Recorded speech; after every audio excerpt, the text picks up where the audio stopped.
Kundi la wamama wa AFC M23 jimboni Kivu ya Kusini lilitembelea tarehe 26 Februari mwaka huu tunao wakimbizi wa Nyamulenge wanaopatikana Pakamanyola katika mtaa wa Walungu.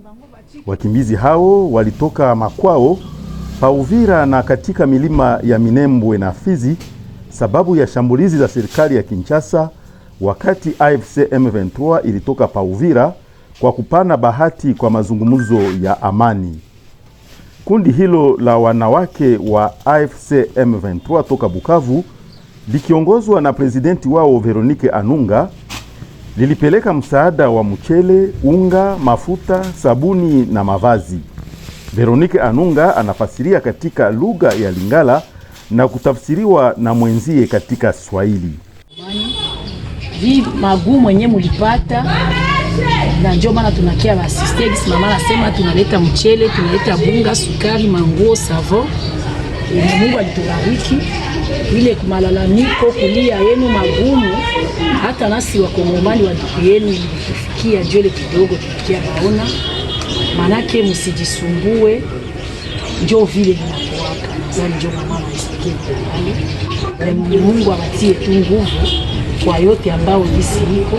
Msimamizi wa wakimbizi wa Nyamulenge wanaopatikana Pakamanyola alishukuru kundi hilo la wanawake wa AFC M23 toka mjini Bukavu. Tumusikilize.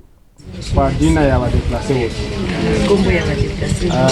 Vraiment hii ni mnafanya jambo ambalo linatupa kumwona.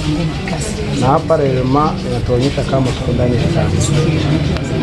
Na inatuonyesha kama tuko ndani ya chama.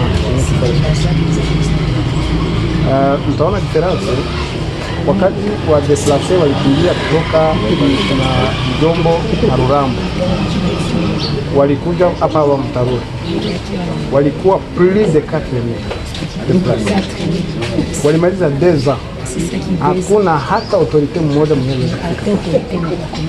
Lakini sisi tulifika hapa siku tu moja, kesho wakubwa wa chama wote wakafika hapa. Leo tunaona fikira zingine za chama mko na fix, na hiyo inaendelea kuonyesha kama lema tuko ndani ya chama yenye kiko. Pamoja na hiyo tunawashukuru kwa hii assistance ambayo mlileta, ni ya mingi. Mwingine naye akileta sawa na hii, mwingine analeta sawa na hii. Kichanga watu watapata rasio na watakuwa. Na message yenyewe tunaweza watuma ni message fulani kwa wale ambao mliacha.